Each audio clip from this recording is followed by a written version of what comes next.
bend guard, transmitter on the left, receiver on the right.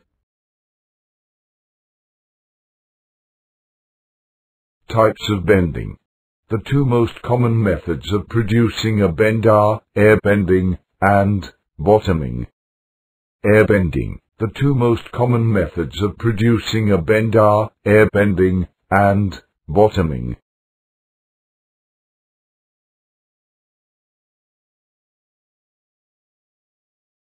Neutral. Material thickness, tension, compression, bend allowance.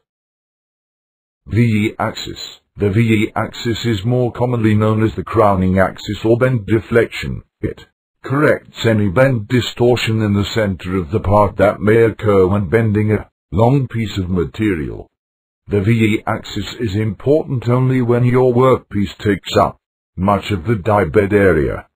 For short workpieces, it has little or no impact.